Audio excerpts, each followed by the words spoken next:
오늘 은혜 받고 성취될 하나님의 말씀은 민수기 25장 1절에서 13절 말씀입니다. 민수기 25장 1절에 13절 이스라엘이 시딤에 머물러 있더니 그 백성이 모압 여자들과 음행하기를 시작하니라. 그 여자들이 자기 신들에게 제사할 때에 이스라엘 백성을 청하매 백성이 먹고 그들의 신들에게 절함으로 이스라엘이 바알부올에게 가담한지라. 여호와께서 이스라엘에게 진노하시니라. 여호와께서 모세에게 이르시되 백성의 수령들아 잡아 태양을 향하여 여호와 앞에 목매어 달라. 그리하면 여호와의 진노가 이스라엘에게서 떠나리라. 모세가 이스라엘 재판관들에게 이르되 너희는 각각 바알부올에게 가담한 사람들을 죽이라 하니라. 이스라엘 자손의 온 회중이 회막문에서 울 때에 이스라엘 자손 한 사람이 모세와 온 회중의 눈앞에 미디안의 한 여인을 데리고 그의 형제에게로 온지라.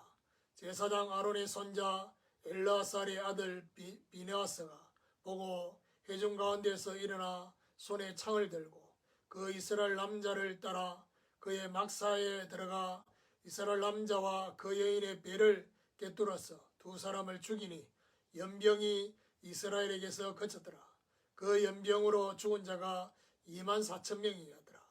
여호와께서 모세에게 말씀하여 이르시되 제사장 아론의 손자 엘르아살의 아들 비느하스가 내 질투심으로 질투하여 이스라엘 자손 중에서 내 노를 돌이켜서 내 질투심으로 그들을 소멸하지 않게 하였도다. 그러므로 말하라.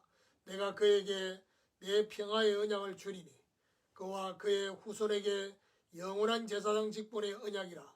그가 그의 하나님을 위하여 질투하여 이스라엘 자손을 속죄하였음이니라. 바알부올 사건이라는 제목으로 말씀을 전가하기로 합니다. 지난 주간에 저주를 축복으로 라는 제목으로 우리는 말씀을 받았습니다. 발락이 발람을 이용해서 이스라엘을 저주하려고 3번이나 시도를 했지만은 하나님은 그것을 전부 다 축복으로 바꾸셨습니다. 구별된 이스라엘과 그의 백성을 보면요, 하나님은 말씀을 신실히 행하시는 하나님이시다.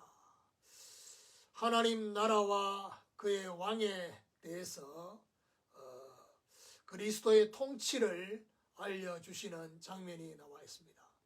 자, 오늘 바알부올 사건은 부올이라는 지역의 바알신입니다. 부올의 바알신 섬기는 것에 이스라엘이 가담을 했다는 사실입니다. 자, 하나님의 질투심으로 질투한 비느하스의 헌신, 이것이 오늘 본문에 나오는데 하나님이 너무나 귀하게 보고 있는데 이 헌신을 귀하게 볼 수 있어야 되겠습니다. 그럼 첫 번째로 바알부올의 현장입니다. 민수기 31장 16절과 요한계시록 2장 14절에 보니까 이 바알부올 사건의 배우가 바로 발람이라고 나와 있습니다. 발람의 꾀로 벌어진 바알부올 사건입니다. 무슨 말이냐? 하나님의 직접적인 계시, 직접적인 말씀에는 발람이 순종을 했는 것처럼 보이는데 결국 하나님이 가장 싫어하는 우상숭배를 조장하는 이 일에 발람이 머리를 쓴 겁니다. 미디안과 모압의 연합이 일어났지요. 자, 그러면서 오늘 1절에 이스라엘이 시딤에 머물러 있더니 그 백성이 모압 여자들과 음행하기를 시작하니라. 이스라엘 백성들이 모압 여자들과 음행하기를 시작했다. 여기서 말하는 그냥 음행의 문제가 아닙니다. 우상숭배하기 전에 벌어진 음행이었다는 것입니다. 2절에 보니까 그 여자들이 자기 신들에게 제사할 때에 이스라엘 백성을 청하며 백성이 먹고 그들의 신들에게 절함으로. 이스라엘 백성을 청했다. 그들의 신들에게 절하게 되어지는, 한마디로 말하면 뭘 말하죠? 우상숭배를 하게 되었다는 것입니다. 3절에 이스라엘이 바알부올에게 가담한지라. 여호와께서 이스라엘에 진노하시니라. 바알 부올에게 가담한 이스라엘 백성들을 보면서 여호와께서 진노하셨다. 4절 5절에 여호와께서 모세에게 이르시되 백성의 수령들을 잡아 태양을 향하여 여호와 앞에 목매어 달라. 그리하면 여호와의 진노가 이스라엘에게서 떠나리라. 모세가 이스라엘 재판관들에게 이르되 너희는 각각 바알 부올에게 가담한 사람들을 죽이라 하니라. 바알 부올에게 가담한 사람을 태양을 향하여 목매어 달라. 바알 부올, 이 바알은 그들이 나름대로 믿는 태양신과 같은 그런 상황에서 진정한 태양, 참된 신은 여호와 하나님이라는 것을 보여주는, 그래서 목매어 달도록 바알 부올에게 가담한 사람들을 그렇게 죽이는 장면이 나옵니다. 두 번째로 비느하스의 헌신입니다. 6절에 보니까 이스라엘 자손의 온 회중이 회막문에서 울 때에 이스라엘 자손 한 사람이 모세와 온 회중의 눈앞에 미디안의 한 여인을 데리고 그의 형제에게로 온지라. 한 사람 미디안 여인 한 사람이 미디안 한 여인을 데려왔습니다. 왜 데려왔느냐? 오늘 본문은 형제에게로 데려왔다 이렇게 말하는데, 음행하기 위해서 형제에게 데려왔다. 그런 것들을 지금 바알 부올 사건에 가담한 자들이 죽는 걸 보면서 쉽게 말하면 우리로 말하면 객기를 부린 거죠. 근데 이 사람들의 이름이 나옵니다.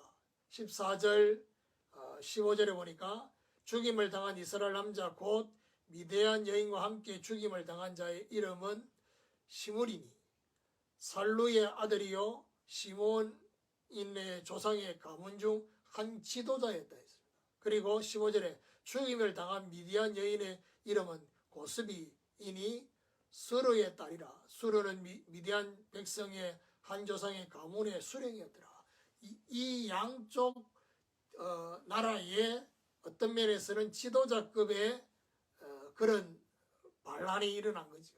자, 이런 가운데 7절에 제사장 아론의 손자 엘라살의 아들 비느하스가 보고 회중 가운데서 일어나 손에 창을 들고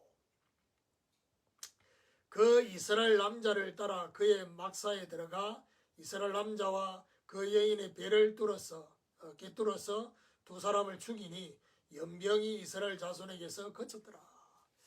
아론의 손자 엘라살의 아들 비느하스가 바로 이 남자 여인의 배를 꿰뚫어서 죽였습니다. 그러니까 쉽게 말하면 음행하고 있는 이 두 사람을 한꺼번에 창으로 배를 찔러서 죽인 것입니다. 이렇게 하고 나니까 뭐라고 말하냐? 연병이 그쳤더라. 하나님의 진노가 생긴 연병을 멈추게 했습니다.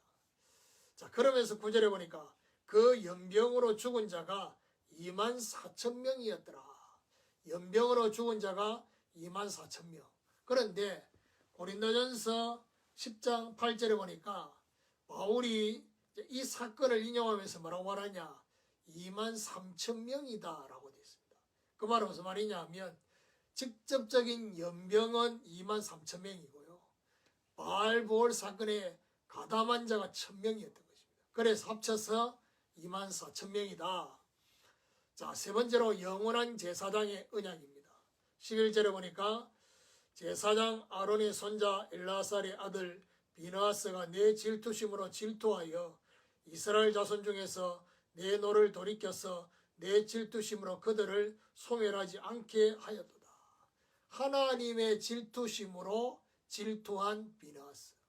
비느하스의 행동에 대해서 하나님께서 말씀하고 있습니다. 그래서 제가 몇 주 전에 말씀을 드렸죠. 정말 행동주의자 비느하스. 하나님의 열심. 12절에 보니까 그러므로 말하라. 내가 그에게 내 평화의 언약을 주리니. 평화의 언약을 줬다. 하나님의 진노를 돌이키게 하였으므로 평화가 임했습니다. 그러면서 13절에 그와 그의 후손에게 영원한 제사장 직분의 언약이라.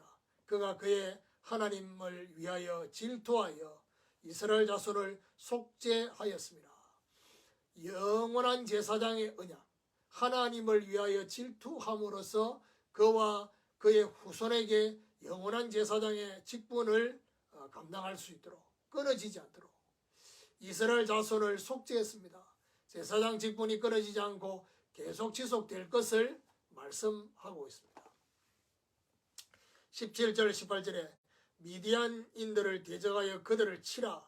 이는 그들이 속임수로 너희를 대적하되 부올의 일과 미디안 지휘관의 딸 곧 부올의 일로 연병이 일어날 날에 죽임을 당한 그들의 자매 고스비의 사건으로 너희를 유혹하였습니다. 미디안인들을 치라고 했습니다. 그런데 중요한 말은 뭐죠? 그들이 속임수로 이스라엘을 유혹했다. 그러니까 무슨 말이죠? 이 고스비라는 이름을 굳이 적어놓은 이유가 뭐죠? 이들이 나름대로 계략을 짠 유혹의 하나의 사건이었다. 그래 볼 수 있습니다. 결론적으로 바알부올 사건에 적용을 해보면요, 세 번째 저주를 축복으로 바꾼 장소가 어디입니까? 부올입니다. 여기서 생겨진 사건이었다. 이 사건 배후에 있는 발람, 이 발람은 바로 발람의 깨로 우상숭배를 하게 만들었던 것입니다. 자, 그러면서 오늘 본문에 등장하는 비느하스의 헌신, 하나님의 질투심을 행동으로 보인 것입니다. 사실은 이렇게 행동으로 보이기가 쉽지 않거든요. 왜냐하면 지금 굉장히 1000명이나 죽게 된 상태에서 이스라엘 백성들이 울고 당하고 있는데 이렇게 행동으로 옮겼다. 쉽지 않습니다. 이런 비나스의 행동으로 평화의 언약을 주신, 원수된 것을 화목하게 한 자의 헌신이었다. 영원한 제사장의 언약이었습니다. 제사장 직분을 지속할 수 있는 은혜를 하나님이 주신 것입니다. 비느하스처럼 하나님을 향한 오직으로 하나님을 위해서 살아가는 저와 여러분 되시기를 예수 그리스도 이름으로 축원합니다.